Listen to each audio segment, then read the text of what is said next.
ಕರ್ನಾಟಕದ ಹೃದಯ ಭಾಗದಲ್ಲಿರುವ ದಾವಣಗೆರೆ ರಾಜ್ಯದ 7ನೇ ಅತಿ ದೊಡ್ಡ ಜಿಲ್ಲೆ. ದಿವಂಗತ ಶಾಮನೂರು ಶಿವಶಂಕರಪ್ಪ ದಾವಣಗೆರೆ ದಕ್ಷಿಣದ ಅಭಿವೃದ್ಧಿಯ ಹರಿಕಾರ.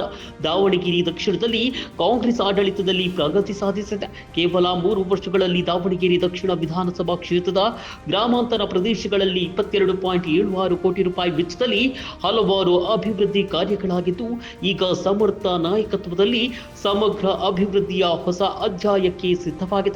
ಕಾಂಗ್ರೆಸ್ ಆಡಳಿತದಲ್ಲಿ 3 ವರ್ಷಗಳಲ್ಲಿ ಗ್ರಾಮೀಣ ರಸ್ತೆ ಅಭಿವೃದ್ಧಿಗೆ ವೇಗ ಸಿಕ್ಕಿದೆ. ಕುಕ್ಕವಾಡ ಗ್ರಾಮ ಪಂಚಾಯಿತಿ ರಸ್ತೆಯ ಸಿಸಿ ರಸ್ತೆ ನಿರ್ಮಾಣ ಕಾಮಗಾರಿಗೆ 55 ಲಕ್ಷ, ಶಿರಗಾನಹಳ್ಳಿ ಕನಗೊಂಡನಹಳ್ಳಿ ಸಂಪರ್ಕ ರಸ್ತೆಗೆ 50 ಲಕ್ಷ, ಕನಗೊಂಡನಹಳ್ಳಿ ಬಿಸಲೇರಿ ಕೂಡುವ ರಸ್ತೆ ಅಭಿವೃದ್ಧಿಗೆ 50 ಲಕ್ಷ, ತುರ್ಚಘಟ್ಟ ಹೊಸನಾಯಕನಹಳ್ಳಿ ಕೂಡುವ ರಸ್ತೆಗೆ 50 ಲಕ್ಷ, ತುರ್ಚಘಟ್ಟ ಚಂದ್ರನಹಳ್ಳಿ ಉಜ್ಜಿನಪುರ ಹಾಗೂ ಬುಳ್ಳಾಪುರ ಸಂಪರ್ಕ ರಸ್ತೆ ಅಭಿವೃದ್ಧಿಗೆ 5 ಕೋಟಿ 50 ಲಕ್ಷ ವೆಚ್ಚದಲ್ಲಿ ದಾವಣಗೆರೆ ತಾಲೂಕು ತುರ್ಚಘಟ್ಟದಿಂದ ರಿಂಗ್ ರಸ್ತೆ ಅಭಿವೃದ್ಧಿ ಕಾಮಗಾರಿ, 75 ಲಕ್ಷ ರೂಪಾಯಿ ವೆಚ್ಚದಲ್ಲಿ ದಾವಣಗೆರೆ ಚನ್ನಗಿರಿ ರಸ್ತೆಯಿಂದ ಶಿರಾಮಗೊಂಡಹಳ್ಳಿ ಮುಖ್ಯ ಚಾನಲ್ವರೆಗೆ ರಸ್ತೆ ಅಭಿವೃದ್ಧಿ, ನಾಗನೂರು ಸಾಲಕಟ್ಟಿ ರಸ್ತೆ ಅಭಿವೃದ್ಧಿಗೆ 5 ಕೋಟಿ ಮೂಲಕ ಗ್ರಾಮಗಳ ಸಂಪರ್ಕ ಜಾಲಕ್ಕೆ ಬಲ ಸಿಕ್ಕಿದೆ.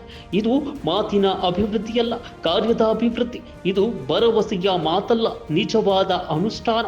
ಕಾಂಗ್ರೆಸ್ ಸರ್ಕಾರದ ಪ್ರತಿ ರಸ್ತೆ, ಪ್ರತಿ ಸಂಪರ್ಕ, ಪ್ರತಿ ಕಾಮಗಾರಿ ಜನರ ಭವಿಷ್ಯವನ್ನ ಬಲಪಡಿಸುತ್ತಿದೆ. ಪ್ರಗತಿಯ ದಾವಣಗೆರೆ ದಕ್ಷಿಣಕ್ಕಾಗಿ ಸಮರ್ಥ ನಾಯಕತ್ವದ ಕಾಂಗ್ರೆಸ್ ಬೆಂಬಲಿಸಿ ಆಶೀರ್ವದಿಸಿ.